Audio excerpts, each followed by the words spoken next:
While the state has seen a substantial decrease in COVID-19 cases over the last month, Minnesotans will soon have access to a free tool aimed at keeping those numbers down. Delane Cleveland joins us now to explain. Delane? Shannon, people are used to going to places like the Starlight Center here in Brooklyn Park to be tested for COVID-19.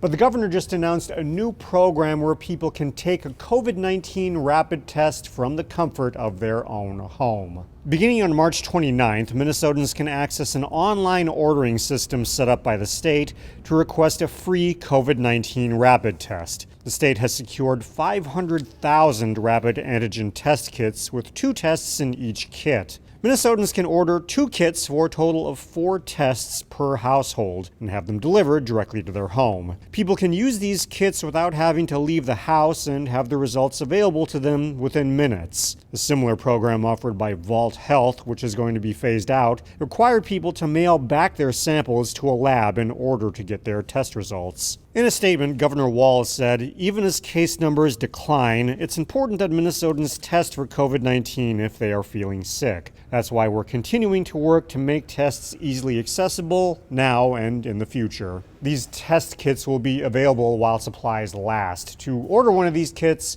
we have a link on our website at ccxmedia.org. In the meantime, COVID-19 testing sites like this will remain open for the foreseeable future. In Brooklyn Park, Delane Cleveland, CCX News. Wayzata Schools has COVID-19 tests available for students and staff ahead of spring break. An announcement went out to parents that they can pick up tests at the school office. Spring break starts Friday the 31st, and the district encourages people to get tested before returning to school on April 11th. Brooklyn Park fire crews could see the smoke coming from a home when they arrived at the scene on Friday afternoon. The fire department responded to the 7300 block of Candlewood Drive for a house fire and found smoke coming from the rear of the home. The fire department says it was a kitchen fire that extended into the attic. It took 30 minutes to get the fire under control, and fire departments from Fridley, Maple Grove, Osseo, and West Metro gave mutual aid. There were no injuries. Maple Grove police have a new program to help give first responders more insight into the people they are helping.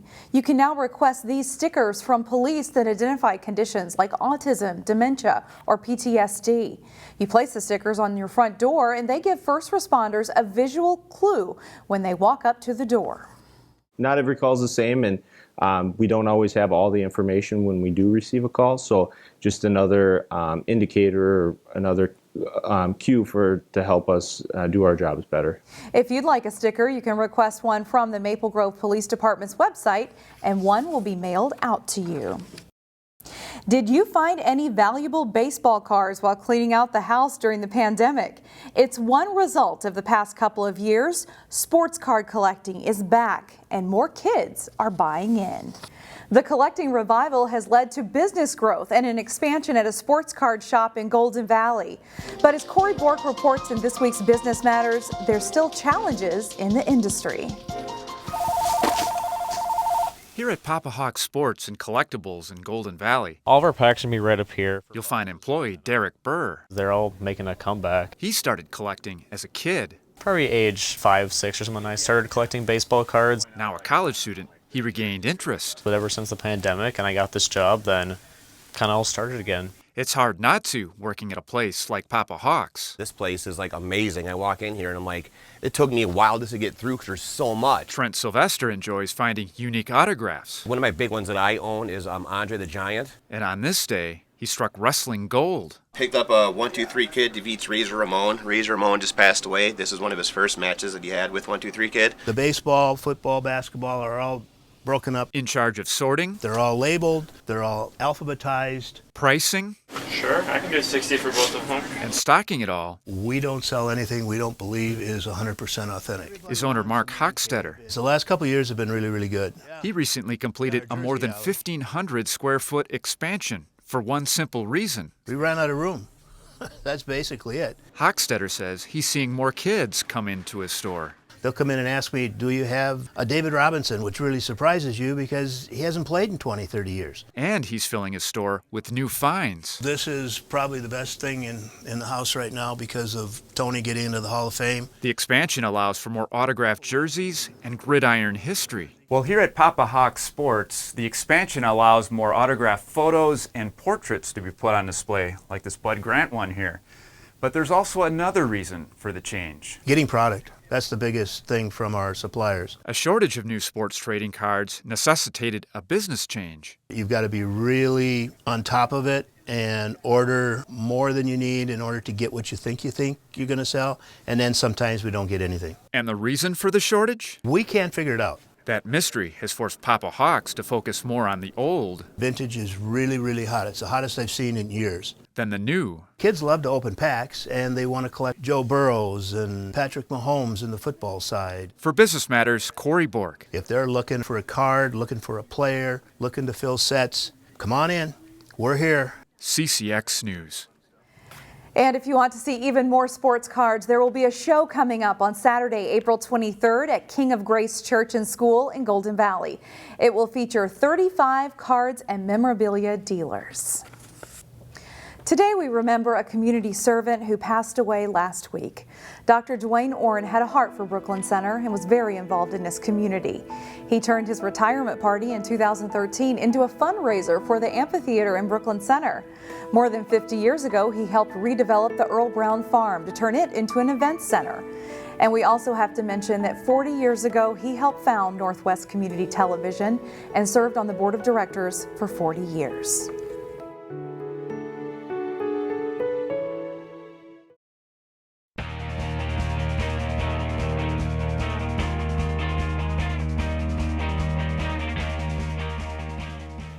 The winter high school sports season wrapped up Saturday night at the state boys basketball tournament. The Class 4A final was a great matchup featuring two local squads as top seed Park Center faced defending state champion Wayzata. Jay Wilcox has the highlights. Wayzata looks to make it back-to-back titles, and Park Center shoots for its first championship as they meet for the state Class 4A boys basketball title. Wayzata starts fast. Carter Bjerke hits the turnaround from 15 feet for an early 6-2 lead. He scores 12 points total. Ayuba Berthe comes up big for the Pirates. He hits 3 first-half threes on the way to a 13-point game. And Cody Pennebaker also lights it up for Park Center. This 3 gives the Pirates a 25-19 lead. They're up 28-21 at the half, with Berthe and Pennebaker combining for 20 points. Second half, and Drew Birkland sinks a 3 for Wayzata as they pull within 3 at 30-27.